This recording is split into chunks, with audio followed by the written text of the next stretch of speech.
اعوذ باللہ من الشیطان الرجیم بسم اللہ الرحمن الرحیم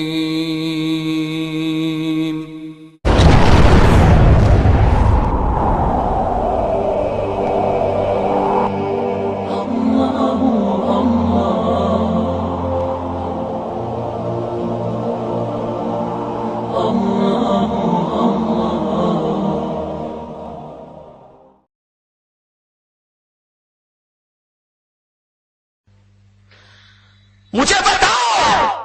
آج کے چند لمحوں کی لذت، آج کی چند ساعتوں کی لذت اس دن کس قدر انسان کو شرمندہ کرائے گی، کس قدر رسوا کرائے گی۔ اس لیے میرے پیارے آقا صلی اللہ علیہ وسلم کے پیارے دیوانوں، قرآن کے حکم کو مانو، اپنی نگاہوں کو نیچا رکھو، اور پھر ایک بہت اہم نقطے کی طرف آپ کی توجہ دلانا چاہتا ہوں۔ قوم میں تین طبقے ہیں، ایک تو وہ جو کسی کی پرواہ کیے بغیر گناہ کر لیتے ہیں یا بدکاری یا زنا، لیکن ایک طبقہ ایسا ہے جو عزت کے لیے ڈرتا ہے، عزت میں مرتا ہے، اور پھر وہ اپنے جذبات کی تسکین کے لیے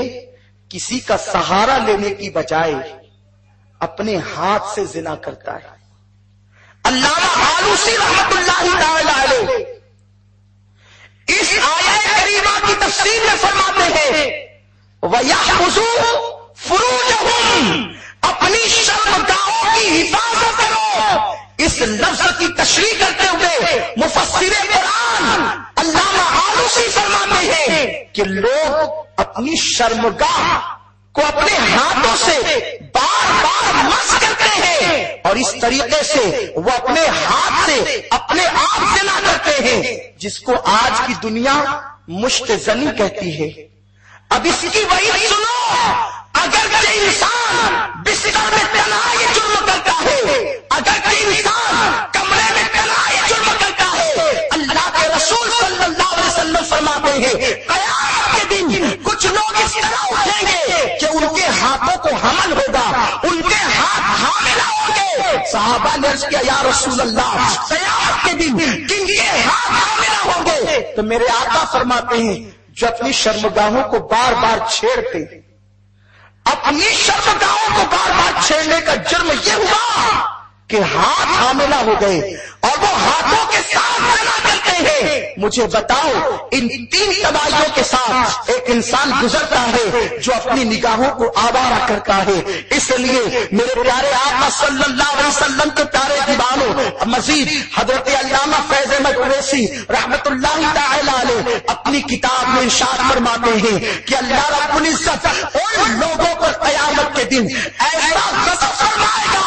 کہ اللہ رب العزت ان لوگوں سے کلام نہیں کرے گا، ان لوگوں کی طرف نگاہ رحمت نہیں فرمائے گا۔ وہ کون لوگ ہوں گے؟ تو میرے آقا علیہ السلام کی حدیث نقل کرتے ہوئے علامہ فیض احمد ارشاد فرماتے ہیں جو اپنے ہاتھوں سے اپنی طاقت کو ضائع کرتے ہیں، یعنی اپنی شرمگاہوں کے ساتھ بیٹھ کر کھیلتے ہیں۔ میرے پیارے آقا صلی اللہ علیہ وسلم کے پیارے دیوانوں، اور یہ ساری چیزیں اس لیے جنم لیتی ہیں، انٹرنیٹ پر گندی تصویر کو دیکھا، انٹرنیٹ پر گندے مناظر کو دیکھا، موبائل میں گندی تصویر کو دیکھا، گندے مناظر کو دیکھا، عورتوں کے چہرے کو دیکھا، لوگوں پر بدنظری کی، لڑکوں کے چہرے کو دیکھا، ان پر بدنظری کی۔ مسلمانوں اپنے دل کو اتنا سنوار لو، اتنا سنوار لو، اور اس دل کی سونی بستی کو مصطفیٰ کریم کے حسن سے ایسا سجا لو کہ بڑے سے بڑا حسین آئے کسی کا حسن ہمیں متاثر ہی نہ کر سکے،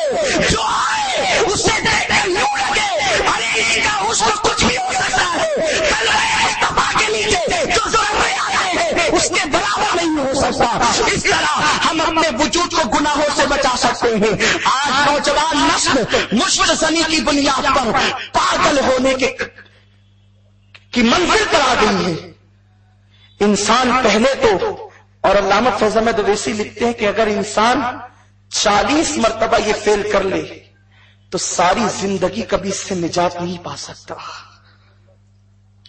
اور چلتا پھرتا زمین پہ مردہ بن جاتا ہے. اس کی آنکھیں جو بھری ہوتی ہے جوانی میں، پہلے وہ سونی سونی ہوتی، اس کا پانی ختم ہوتا ہے، آنکھوں کی پتلیاں پھیل جاتی ہے، آنکھیں گندی ہونے لگتی ہے، چہرے پر زرد رنگ پڑتا ہے. اس کے بعد انسان شرمیلا سا ہو جاتا ہے، تنہائی پسند ہو جاتا ہے، اور وہ شادی کے نام کو سن کر کے گھبراتا ہے، اور پھر وہ مرد ہونے کے باوجود شادی کے لائق نہیں رہ جاتا. اور اتنا ہی نہیں، وہ چلتا پھرتا لاشا نظر آنے لگتا ہے. ابتدائی دنوں میں تو وہ اسے خوب لذت ملتی ہے، شیطان خوب لذت دلاتا ہے، لیکن پھر اس راستے سے خون نکلنے لگتا ہے. اور ایک وقت وہ آتا ہے کہ چونکہ یہ ایسی طاقت ہے جس سے انسان کا دماغ سلامت ہے، جس سے انسان کا دل سلامت ہے، تھوڑا سا کوئی اگر ڈالر بھی گر گیا تو اس کا دل دھک دھک کرنے لگتا ہے، اس کا دل دھڑکنے لگتا ہے. اللہ اکبر. پھر وہ مرد انسان نہیں رہ جاتا، بلکہ وہ بستر میں اپنی راتوں کو منہ پہ چادر ڈال کر کے روتا ہے، آؤ فگا کرتا ہے، مگر اس کا کوئی رہنما نہیں ہوتا، اس کا کوئی مددگار نہیں ہوتا. اس لیے کہ اس لعنتی کام کو کرنے کے بعد اس نے تو اپنی جوانی کو برباد کر دیا، اپنی جوانی کو تباہ کر دیا. اس کے بعد ایمان بھی معاذ اللہ اس سے رخصت ہونے لگتا ہے. پھر وہ چڑچڑا ہو جاتا ہے، وہ غصہ کرنے لگتا ہے، اور اس کی کیفیت یہ ہوتی ہے معاذ اللہ کہ دنیا دیکھ کر اسے پہچانتی ہے مجرم ہے. یا تو وہ اللہ اکبر ایڈز کا شکار ہو جاتا ہے، یا پھر دھیرے دھیرے وہ جوانی ہی میں بوڑھا لگنے لگتا ہے اور موت کے قریب پہنچ جاتا ہے. میری قوم کے جوانوں، یہ باتیں مائک پر کہنے کی کبھی نہیں تھی، مگر کیا کریں، کون بتائے گا ہماری نوجوان نسل کو. آپ جانتے ہیں ہمارے بچے اس برائی کے دہانے، اس برائی کی وجہ سے تباہی کے دہانے پر پہنچ چکے ہیں. آج تقریباً 80% نوجوان فلم دیکھتے ہیں، پکچر دیکھتے ہیں، اور پھر چونکہ ان کی اپنی جنسی تسکین کے لیے، دل کی تسکین کے لیے کوئی سامان نہیں ہوتا، وہ تینوں میں سے کوئی ایک راہ اختیار کرتے ہیں، اور تینوں راہیں انہیں تباہی کی طرف لے جاتی ہے. میرے پیارے آقا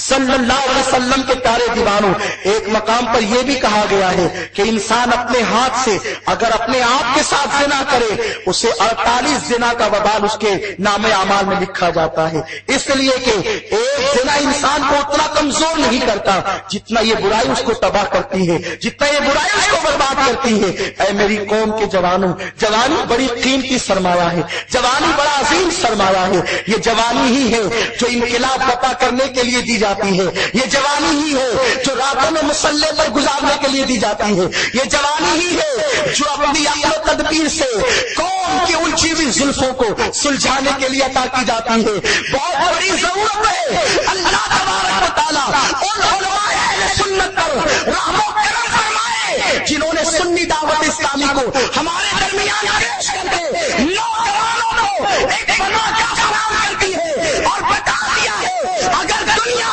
تمہیں آوارگی کی طرف لے جائے اور تمہاری جوانی کو تباہ کرے تو تم اس دامن میں پناہ لے کر کے عشق مصطفیٰ کی راہ کے مسافر بن جانا، مدینے کی راہ کے مسافر بن جانا. میرے پیارے آقا علیہ السلام کے پیارے دیوانوں، اس مجمع میں اللہ نہ کرے اگر کوئی اس راہ سے گزر چکا ہے وہ اللہ کی بارگاہ میں سچی توبہ کرے، وہ رب کی بارگاہ میں ندامت کے آنسو بہائے، صدق دل سے روئے، گر گرائے. اللہ تبارک و تعالیٰ توبہ کرنے والوں کو پسند کرتا ہے، توبہ کرنے والوں کو معاف کرتا ہے.